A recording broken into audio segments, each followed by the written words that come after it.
Okay, we're into year 2 on the cattle panel greenhouse, so we'll go see what's going on here. Outside here, I have strawberry seeds that are going through stratification. This is, basically March, April, that these have been out, Western Pennsylvania. Certain seeds need a cold time frame, so I have them out there with that. I had to remove some raspberries from a guy's property on a cleanup, so I have them in here. Now, these are bags of soil that are wrapped around the canes. What that does is it stimulates root growth. So instead of having one cane, I'll have like 3 or 4 sometimes off the same one. I'll cut them loose after about a month or 2. I'll check them for roots.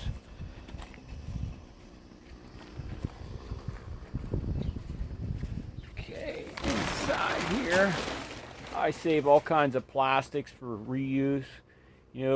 When you do a greenhouse like this, you get to use a plastic a second time without even hitting electricity. So, over here we have a variety of plants. There's some New England asters, salad sprouting up, kales. There's some celery and some apples mixed in that one. Red cabbage, kale. My oregano's coming up through. I have apple trees over here starting in from last year. Through here I repotted. I have collards, kale, cauliflower, lacinato kale, arugula is mixed in there.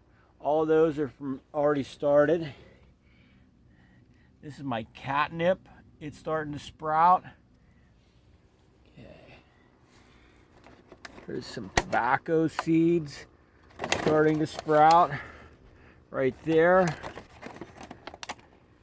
Okay, and this is my tomatoes. And they're starting to sprout too. They're doing pretty good. They're mixed heirloom tomatoes. Okay, right there. This is my collards.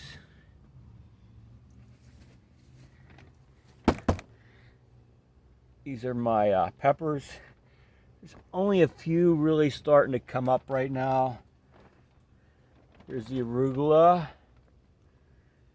There's cauliflower. That's actually broccoli there. Right there is some cranberries coming back up. It's fresh seeds.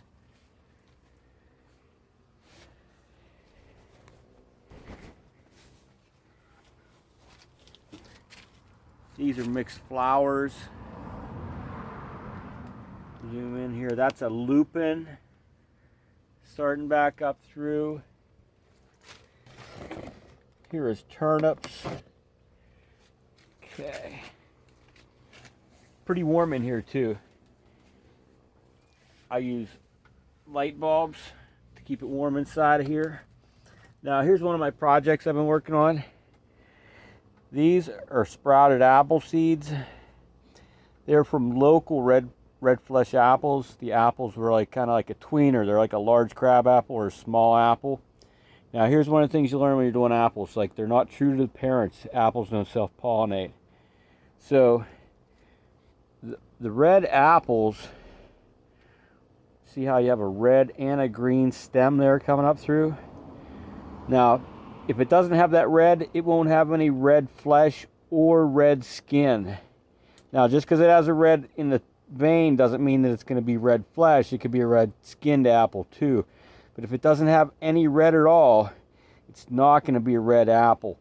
So that cross-pollination was with a yellow or greenish colored apple.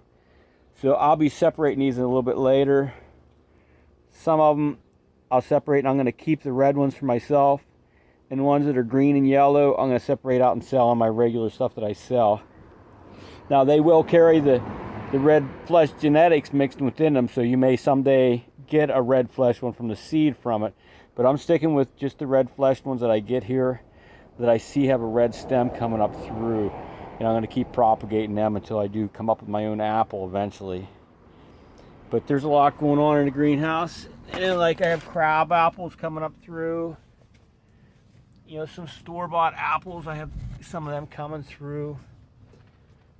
But as this goes, I'm going to keep filming, and I'll let you watch it. We'll see how things go as the year progresses. Have a good day.